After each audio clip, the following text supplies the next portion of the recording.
In this image-based question, let's read the entire question and see what are the key points that we are supposed to skim through during the exam. A patient came with a swelling in the maxillary incisor region with a complaint of pain and history of trauma a few years ago. The tooth was tender on percussion and the swelling was present for at least 1 year. Since then, it had increased in size gradually. The lesion was excised and extralogic section was prepared. On HNE staining, the picture seen through the microscope is shown in the figure below. Identify the bright curvilinear eosinophilic bodies marked by the arrow. So, first, we need to remember that there is a swelling, maxillary incisor. These are the first two most important points. There is pain, history of trauma. This is the second most important. Then you have something called the tenderness of the tooth on percussion.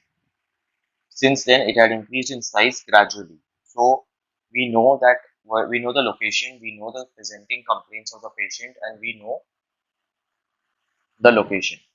The lesion was excised and the histologic section was prepared.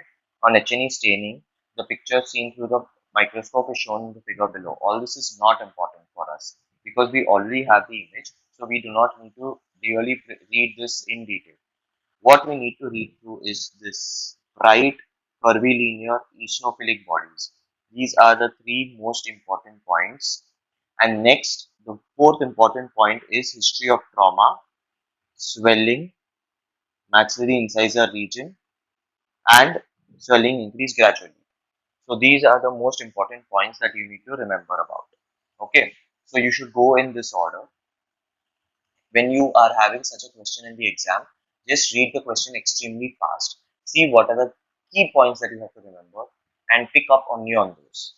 And then you have to read those key points and correlate how to figure out what they are trying to ask you in the question. So the answer over here is, see, basically what they have said is that the patient has a history of trauma. That means they're talking about a periradicular cyst because the expansion is slow. Okay, since a year. So that is why the answer over here is a periapical cyst.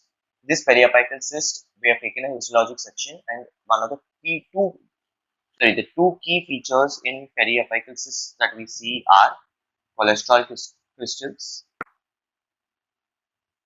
and Rushton bodies. So the answer over here is Rushton bodies. What are Rushton bodies? So these are also called as hyaline bodies. They were first described by Dewey. Okay, and he called them as Rushton's hyaline bodies in 1918.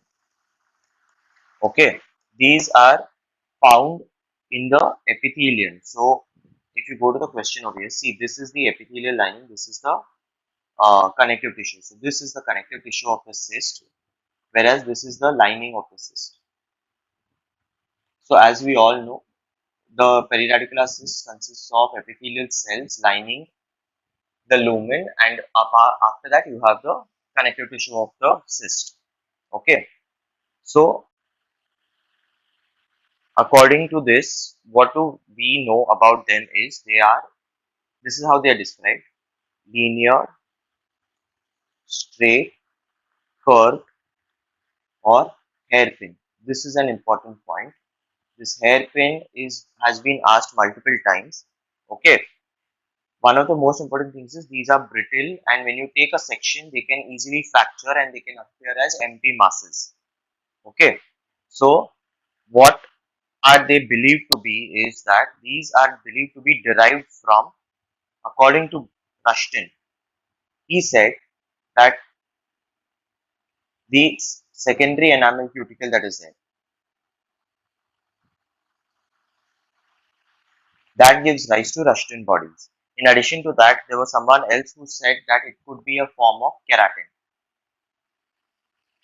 And the third person believed that it could be a product that is formed by the cysts epithelial line.